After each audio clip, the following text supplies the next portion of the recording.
ناظرین، اس وقت ہم موجود ہیں سیور فوڈ کی اوپننگ سرمنی کے موقع پر، اور یہاں پر ہمارے ساتھ موجود ہیں مسلم لیگ کے ایک درینہ کارکن اور سینیٹر ہیں سلیم ضیاء صاحب۔ ہم ان سے بات کریں گے کہ جو اوپننگ کے حوالے سے کہ وہ اس تقریب میں موجود تھے، ان کے کیا تاثرات ہیں۔ السلام علیکم سر۔ جی وعلیکم السلام۔ سلیم ضیاء صاحب، آپ یہ بتائیں کہ یہ اپنی سیور فوڈ کی بھی اوپننگ ہوئی ہے، اس حوالے سے آپ کیا سمجھتے ہیں کہ ایسے کاروبار مقامی معیشت پر بھی مثبت کردار ادا کریں گے؟ بالکل ہوں گے۔ میں سمجھتا ہوں کہ سب سے پہلے تو یہ سیور فوڈ کا جو قیام ہے یہ خود بذات خود ایک بہت بڑا واقعہ ہے، کیونکہ آپ کو یاد ہوگا، آپ تو یہاں کے رہنے والے ہیں، کہ اس خاندان کے سرپرست حاجی امین صاحب انہوں نے کام شروع کیا تھا آج سے 30 سال پہلے، اور آپ نے دیکھا کہ دیکھتے ہی دیکھتے جو بالکل ایک چھوٹی سی دکان سے شروع کیا تھا، آج بتا رہے تھے کہ تقریباً 20 آؤٹ لیٹس لاہور اسلام آباد میں ہیں، اور اسی طرح لاہور میں بھی کافی سارے آؤٹ لیٹس ہیں، اور یہ ان کی دن رات کی محنت ہے، ایمانداری ہے، اور جس عاجزی کے ساتھ یہ رہتے ہیں، اور جس طرح یہ اپنے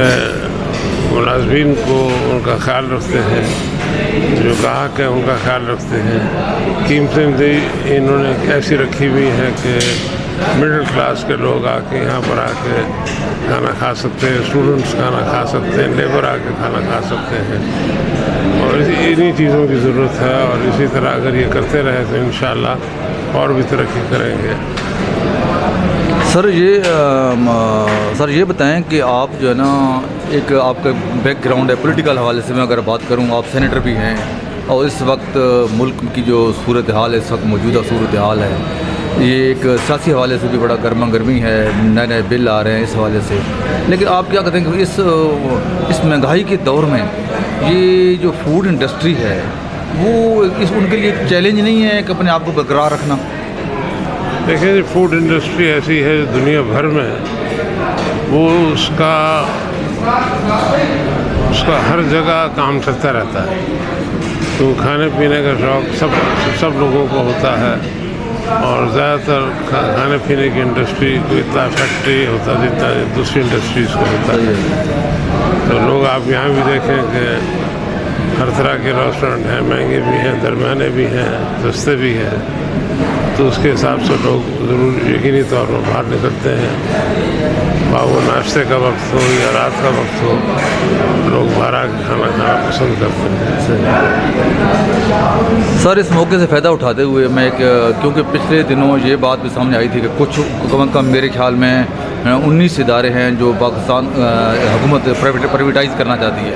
اس میں اسٹریٹ لائف کا نام بھی تھا، تو سب اسٹریٹ لائف کا نام تھا، تو اس حوالے سے آپ کیا کہتے ہیں کہ اس کو واقعی اس میں کوئی حقیقت ہے یا نہیں ہے؟ کیونکہ بہت سارے لوگ وہ اسٹریٹ لائف کے ممبر بھی ہیں، اور پالیسیز بنائی ہوئی ہیں، لوگوں کو خدشات ہیں اس بات سے کہ یہ پرائیویٹ ہو جائے گا تو وہ عدم تحفظ کا شکار ہو رہے ہیں، اس بارے میں کیا کہیں گے؟ نہیں، یہ میرے خیال یہ ایک صرف افواہ ہے، کیونکہ اسٹریٹ لائف کارپوریشن تو ہے جو 40 نامی گرامی اسٹیٹ آرگنائزیشنز ہیں، ان میں سے نمبر 1 ہے، یہ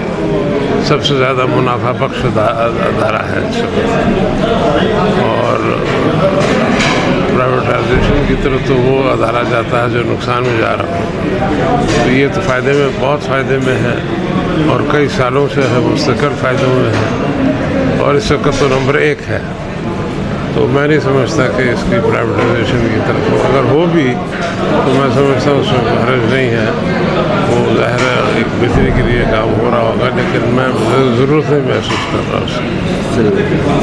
سر، یہ آخری سوال آپ سے کہ ایک نئے نوجوان نسل جو اس وقت کاروبار کرنا چاہتی ہے، کاروباری حوالے سے آپ ان کو کیا پیغام دینا چاہتے ہیں؟ یہ کاروبار کرنا تو یقینی طور پر اس میں محنت کرنی پڑتی ہے، پلاننگ کرنی پڑتی ہے، وسائل پیدا کرنے پڑتے ہیں پہلے سے، اور اس کے بعد جا کے کام شروع کرے، کیونکہ جب تک اس کام کی سمجھ بوجھ نہ ہو، میں سمجھتا ہوں وہ کام نہیں کرنا چاہیے۔ جو بھی کام کرنا چاہتے ہیں پہلے اس کی اچھی طرح